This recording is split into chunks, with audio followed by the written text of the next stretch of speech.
Breaking news this morning from Dushan London from 24/7 National Basketball Recruiting Analyst. Shout out to Dushan. Luigi Swiggo, 7'3" Italian center, is taking an official visit to Purdue a week from today. June 16th is when he will begin his official visit. This is the second time we have talked about Luigi on this channel. We did a video on him when Illinois was prioritizing him, I want to say roughly 6 months ago at this point. There was a lot of buzz at that point that Illinois was kind of, I don't know, doing the Illinois pipeline overseas thing where they would sort of pluck a guy that no one was even really heavily recruiting. Like you kind of go through some of Illinois' wins at the international level the last couple of years. Not to say they're not players everyone would have wanted, but it's sort of Illinois is in on it so early that they just get the guy without a lot of conflict here. Even as of today, as of this morning on 24/7 Sports, Illinois is the only college that is listed as an offer for Luigi Suigo. And Matt Painter is about to change that, I think, which should be music to Boilermakers fans' ears and the last thing that Illinois fans should want to hear with a 7'3" big man. What's your reaction to Purdue getting this visit and entering this recruitment? Payne's so damn greedy. He's so damn let somebody else have a 7 footer. He's just greedy. Like last week he offered Dylan Betts. This week he offers Luigi. Um, and look, I think there's a lot to like about Luigi. We talked about it when he was on the Illinois video. I mean, he's a legit 7'3", right?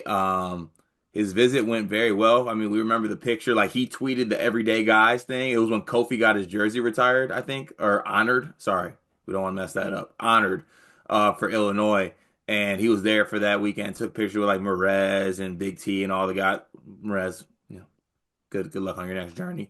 But yeah, I think that obviously, when you look at Purdue, it's hard for 7 footers that are skilled and talented not to pay attention to what Purdue is able to do with those type of players.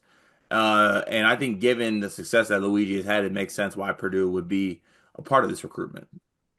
Yeah, so I before this video ends, I do want to do a little like Illinois Purdue head to head. What can they offer a 7'3" big man? Because I think that's really interesting. Right now, I mean, there's other big time college programs that would be interested in Luigi. Like, let's be clear about this. This is one of the best international prospects there is.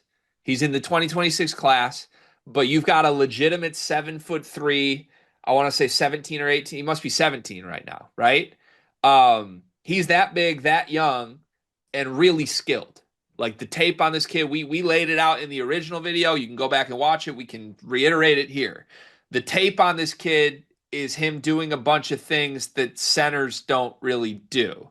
Now, a lot of that is shooting. I mean, you will find basically anytime you try and find film of him in a real game, he loves to float to the perimeter. He is a movement shooter as a 7'3" guy. I mean, truly, you watch the jumper and the release and some of these shot clips, he often just looks more comfortable being like a small forward type, just one that's shaped like a center in terms of how vertical he is. So that's interesting to me because I'm curious to see how that will develop over time as he gets stronger. Is he going to get more comfortable inside? Um, I think there has been in general, we've certainly made jokes about it with Tom Ivisic. There can sometimes be the perception that international bigs come over to American play a little soft. They don't like being inside. Um, Tom Ivisic is a lot less quote unquote soft than Luigi is right now. Like Tom Ivisic at least will get in the mix down low. Luigi, I don't think likes to get down there, really. He's a very perimeter oriented 7'3" man. Also, Tom came over as like professional basketball experience. Like he came over as like a 22-year-old. Right. Yeah. So So there's a little bit of that to it. And I will say this. I mean, I don't not to jump the gun because I knew we were going to do a little bit of like Purdue, Illinois thing here. Illinois might have the edge though that they don't really think about. Like obviously there's a 7 foot thing being successful with that, but like Big T was successful for Illinois, and they have been bringing over a lot of international prospects. Kasparis was successful. Purdue does have successful 7 footers. They also had Will Berg. So like Okay, we're not going to act like Purdue's not the premier 7'3" guy school in the there, sport. oh no, it 100% is. But I'm doing the what do you call it? The devil's advocate thing. Or well, with international guys, that's maybe fair. Like maybe Yeah, if I'm Luigi, do you want to see how Omer Mayer's year goes? that's what I'm saying. You take the angle of you know what I'm Yeah. saying. Look. I'm saying look at the AI picture of Brad. Yeah, that's fun. That's fun. We Yeah. can we can do an Illinois Purdue head-to-head pitch in just a minute. But okay, well, so I just basically laid out to summarize my own stance on this. I think I just called Luigi soft. I think that's what I just did. I would like to just make the point clear. That's how I feel about the way he plays offensively, not how I feel about the way he plays defensively. This dude may be the best rim protector prospect in the 2026 class on the planet. I mean, he had a game 3 weeks ago where he finished with 13 points, 13 rebounds, and 12 blocks in 25 minutes in a national U19 finals game card. Yeah. Like he had 12 blocks in 25 minutes in a big event, playing two grade levels up. He's absurd, and there's footage of all of this. We've talked about this too. I mean, we are by no means international experts, but we need to learn more about this as we cover a lot of these recruitments. This is one of those ones that's on NBA radars right now, though. This is not the 22-year-old already a pro. This is a 17-year-old that's going to play in the NBA one day unless something goes wrong. And I don't know. It'll be interesting to see, Illinois really as the only school listed as an offer that had the visit in the middle of the season. If Purdue is now getting an official visit, do we see other teams swoop in? Do we see other colleges start to realize, oh, he's serious about this? We need to throw some money at him. Or is this just Purdue, Illinois? I'll be honest with you. I was low key shocked that there weren't more like blue blood level programs in on this kid. Like Yeah. given like his youth and the potential there and his size is 7'3" and the productivity. Like I mean, we saw. I'm like linking it to. I guess I'll ask this: is he like more a Day Mara right now or more Big T? Um, so I think he is basically a Day Mara in terms of prospect hype. Like a day Hmm. came over and it was like he might be the best international player there is this class. He could be a lottery pick if all goes well. He's an elite rim protector with some guard skills. The difference is a day can't shoot at all, right? And Swiggo, like that's a huge part of his game. So if you're telling me like a day Mara, the prospect with shooting, like that's a killer prospect, dude. And by the way, if Adai Mara had gone to Purdue, we're talking about him completely differently right now. Say what you want about what he's going to be at Michigan, but you just put him in the Painter system, he would have been phenomenal from the jump. This video is brought to you by NBA 2KLab.com. 2K Lab worked with us last summer as well, and they're one of our favorite entities in all of sports gaming. We want to show you their college basketball stadium locator challenge game, and I'm going to share a screen right now as we do this. South Carolina, bang. Oh, Ooh, okay, that's pretty good. Next, North Carolina. Why are we only getting the Carolinas? please Bang. lock in. St. John's, that's New New York. York. Bang. Where's New Jersey? We're on fire. Colorado. I actually don't know what state Colorado is. It's it's in Colorado. There's a state of Is that Colorado. this one? It's to the right of Phoenix. Anyway, you get the picture. This game's really fun. They've got more games as well, like Guess the NBA Player, Mystery Fantasy Draft, and more. Stay tuned for all of the college football content and games that they'll be putting together to help you get the best experience out of college football 26. Back to the video. You're right. Yeah, that's true. So we'll see. So you think Illinois has the edge? I do. Yes. And give me, like, let's say it is just Purdue, Illinois, and you're Tyler Underwood. What is the anti-Purdue pitch? Daniel Jacobson's there. Ooh, that's a compelling part I didn't think about. Daniel Jacobson's there. Daniel Jacobson, I don't even know if he got a red shirt or not. So like maybe another year. Um, Also like I do think that the international angle is one that I would really lean into. Yeah. Truthfully. It's interesting watching Purdue try to get in on the Illinois, like, we're going to have some premier international guys train. Like this is I've been begging Paint to like step up the type of offers he makes. I didn't expect him to do it overseas. Hey, don't ever doubt the lengths Paint will go for a 7 footer ever. Can I ask you to flip? Now you're on Matt Painter's staff for a day before he fires you. You would never work out there long term. But That's crazy to me. My coach comp is Coach Brantley. I mean, I think Underwood would actually adore you, and in the long run, you two would develop a great bond, and it would work out great. Because mostly Brad would just like send you overseas and have you get drunk and recruit, and you'd do that well. Paint would hate you. That's abundantly clear from the jump. That's a misread. It's not a misread at all. It's very It's a misread. Me and Paint him would would be like this. Paint would despise you. But what's you're on Paint staff? What's the anti-Illinois pitch?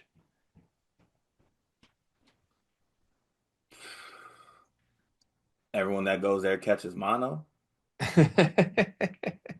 Also, like the anti-pitch would be like, who runs this conference? You got where I was going to go with this. Isn't this just a Matt Painter, Brad Underwood side eye? What pitch do I got? Luigi, have you found a way to watch March Madness the past couple years? Yeah, Did you see us? yeah. That's where we were. They need to make sure UConn doesn't get in on this. Well, I mean, I would expect like Duke, Kansas, BYU, UConn types to start calling after they know Purdue's making a play here. But yeah, I think that's what's going on here. For lack of a better way to describe this car, I think there is a level of this like if you're another program around the country and you've got money and you're figuring out where you want to spend your time and resources, jumping into a recruitment that Illinois has seemingly cornered early in a pipeline that Illinois has been dominating, right? Let's be Mhm. clear. They've dominated with guys like this, and they put the work in early for this kid. Jumping into that recruitment is not a good use of time and effort and resources unless you think you're getting the kid, right? That's why Yeah, I think we haven't seen Duke, Kansas, BYU, UConn swoop in trying to get an official visit from Luigi. So to me, this is a noteworthy moment here. I think this is Matt Painter looking at Brad Underwood being like, oh, you thought you got one, didn't you? right. Yeah, that's true. But who's the big dog right now? Is this the Brad Underwood era, Mr. Extension, or is this the Matt Painter era? Banners. I don't know. And these two schools have not gone head to head all that much for a player of this caliber. And right now they are the only two in the arena for Luigi. I think Michigan State should get in this arena. I don't know that that's your sweet spot here. Show pictures from Zapala's wedding. Luigi Swiggo commits to Illinois. What happens? He's a freshman the year after this one. Is Tomovicic still there? Is Luigi coming off the bench? I think he comes off the bench if Tom is still there. Is Big If Z also still there? no, Big Z's gone. Big Big Z will Z's be gone at Christmas. Big Z's a co-owner of Mitch McGarry's shop. Yeah, Yeah. honestly, that great call. But yeah, I think he starts though if Big T is gone. But I guess to your counterpoint, what you tried to do with Jacobson, Big T's going to be there, isn't he? Or is Purdue doing this because they don't think Jacobson's going to be there? Jacobson will be there. I would love to get Matt Painter on a lie detector right now and be asked, which player do you think is better a year from now? Freshman Luigi Swiggo or sophomore after a big injury Daniel Jacobson? I don't know. Like you got What would you you say? I think there's a world that Sweego's better right away. I really do. But I also think really highly of Daniel Jacobson. I think he's going to start over Clough this year. But I guess that's the interesting part of this is like Illinois still is going to have Tom. So to be honest with you, I kind of think Purdue's just doing this as a little like I see what you got. I'm gonna go ahead and get in on this Just move. be a little thorn in the side. Yeah, because even like going back to what Purdue's doing, like they like 2 weeks ago they just offered Dylan Betts, who obviously he's like class of 2020, like 8 or something like that. So there's some time on that. I love Betts prospects, to be honest with you. I like his stuff more than I like Luigi's stuff. Oh, I disagree there strongly. I think Luigi's a killer. I do. But I don't know. I also love bats. It's clear at minimum. It's clear Purdue is prioritizing like best centers in the sport. as soon as next offseason, which is not something I would expect if you feel great about Daniel Jacobson for the next 3 or 4 years. But I don't know. One of these two, unless another school swoops in right now, it feels like Purdue and Illinois are both trying to bring Luigi in as like a developmental backup piece. And I think he's way too good for that role. So there's also the point of this. Illinois got the interview, presumably through their haymaker shot, has been landing all of these international recruitments. They didn't get a commitment. Mm-hmm. So it is one of those, like, obviously he could still go to Illinois, but like the fact that he didn't just commit to Illinois when it was kind of rumored that was coming makes you think it might just not happen and maybe they missed their shot and it's Purdue's turn. That's true. But if I'm Purdue, I would be pushing for a quick commitment here because if this continues to drag, I think we see the big name schools start to get involved. Good So, point. all right. By the way, so I went to Luigi Swigo's Twitter just real quick. Only 444 followers right now, which is crazy. Go help our guy out. Got 11 tweets. Yeah, go help him out. Shout out to Brandon Goebel, that's one of them. And then I think all the rest of his followers are Illinois fans. But Luigi Swigo's most recent tweet is a retweet of Olympia Milano, who conducted like a player interview with Luigi. And I'd like to Google translate this for you real quick. Is that okay? Please. This is what Luigi retweeted most recently. Luigi Swiggo, the interview. His idol was James Harden. At the playground, he imitated his step back. His love for outside shooting began then, when due to a problem with his heels, he could only play with friends. Now, Luigi Swiggo is one of the most followed prospects in the world. Get to know 7'3" Luigi Swiggo, the one who idolized James Harden. Because his heels hurt. Just to be clear, that this is why I led the video being like, yeah, offensively, little bit soft. He's a 7'3" dude whose feet hurt right now, who wants to be James Harden and plays that way. I love this kid. I can't wait to see what happens with him at Illinois or Purdue, man. Like,